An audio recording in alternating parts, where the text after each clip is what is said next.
I'll repeat myself for this one. Dude, living right outside a kitchen, that was awesome. I remember getting some Raw Revolution bars. Like, I was like, how do they put free, awesome food out here? And it's just like... So just a sense that we were connected to things that we've been deprived of, usually, or... Well, it's a free food. Right? Yeah. I'm sorry, but free food. Exactly. Also just opportunity.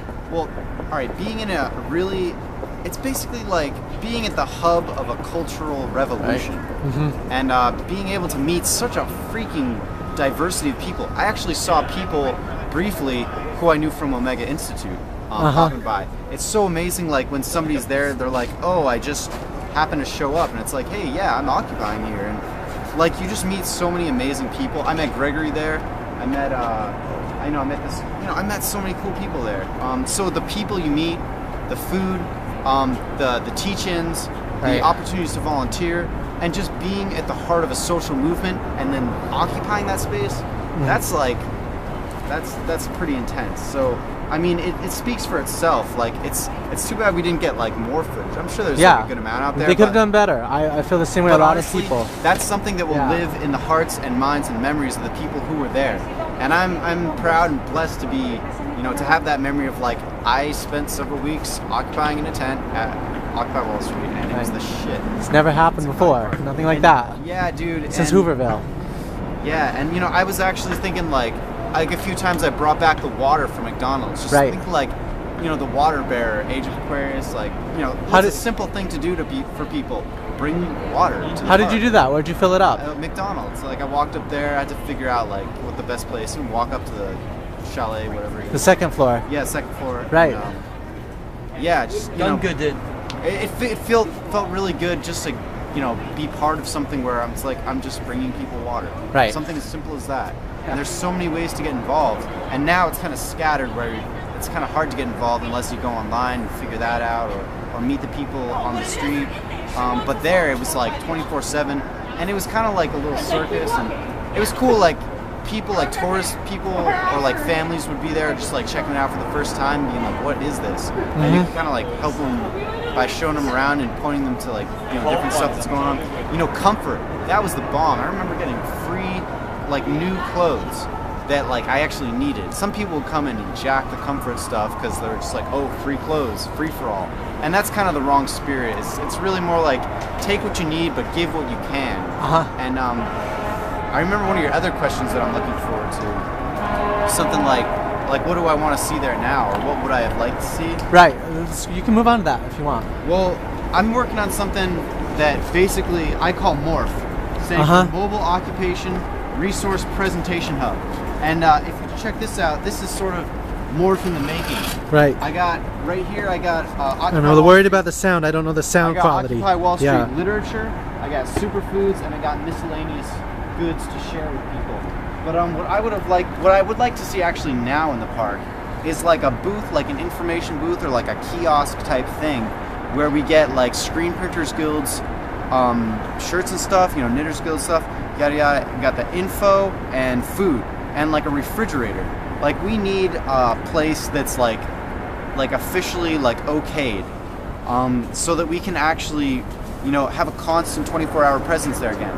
Right. Yeah, I understand, it was kind of a zoo. Like, it was really ridiculous for a while. Like, people would often say Zuccotti Park to us. Exactly. They'd make fun of us like we were animals. Well, it was crazy, man. And, like, I understand to a degree why they kind of, like, rated it. But the thing is, and that kind of made it better in a sense, because it, like, took out all the real, like, drug use and stuff. But if we have, like, bigger tents, like, just, like, bigger... Like, maybe if we just had, like, one military tent and then, like, a couple kiosks, that would be really awesome to see there. Because we should have the right to be there 24/7. Right. Especially, it's one thing to camp somewhere and have like your private quarters and like a semi-public, semi-private space, but it's another thing to have like a public presence. Like, all right, say for example the library. The People's Library should be out there. We should have our library space back. And they put the barricades up exactly the best place for the library to keep that from happening. Yeah, they're all mashed against the wall there on the north side. Yeah. There's no room to sit or anything on that bench. Yeah, but yeah, I'm really looking forward to myself and other people getting involved and getting a 24/7 presence there. Yeah. MORPH. Mobile Occupation Resource Presentation Hub. Mobile Occupation Resource Presentation Hub. Yeah. Okay. So, yeah. Cool. And one last thing. So one of the things we've been hearing a lot from the public is we support you guys. We agree that the 1% need to go, etc., etc. But we wanted to know what you guys stand for, what you want, what you're working for, what you would desire to see by dropping everything and coming to Occupy. What do you want? What's your vision for the future? Well, it's really direct action. Like, what are you going to do to come here? But everybody plays their own role in their own life. But I'd say what I stand for and what I would like the Occupy movement to really synergize with, I say the Venus Project for one. Right, I know that, yeah. Really stellar plan, very comprehensive plan. I'd say we're not going to make the Venus Project a reality until we deal with the Orion Project, which is the free energy component of the whole game. The Orion Project is about people within the intelligence community of the United States government coming forward and saying, you know, we're scientists, we have credentials, etc. We've worked on these black ops projects where we're dealing with these really advanced energy technologies that go back since the days of Tesla, and probably before then. But you know, we have access, or certain people have access to technologies that will literally revolutionize our world. Because you take the cost of energy, you make that free, the cost of everything else plummets down to zero. It's a whole world economic transformation. And the elite power structure right now is not ready for that. They're saying we need to control the world through our monopoly on energy by using oil, petroleum, and our monopoly on money. It's a monopoly on energy. And what's really happening, what has to happen, my vision, is a grassroots growing of alternative currency. I specialize in alternative currency because the more we get information out to people that's socially relevant, you get art and information, infuse those together to reflect social capital, which is our social cohesion among different social networks and organizations. You put that together in a little piece of paper and start handing that out to people every day, every economic or commercial transaction you make, people are going to start to notice and say, what is this? What is this information? And start to change your worldview. The whole world is a manifestation of our thoughts and our perception of things. It's a mirror of our consciousness. Right, so as our thinking changes as a society, the world will change, so it must change, yeah. And the step one is awareness. Yes. So, you know, to all those people out there, educate yourself. You know thyself. And just educate yourself with due diligence and do whatever you can to just spread the love, spread the good word, and just get out to people the best message you possibly can. So just the final question for you.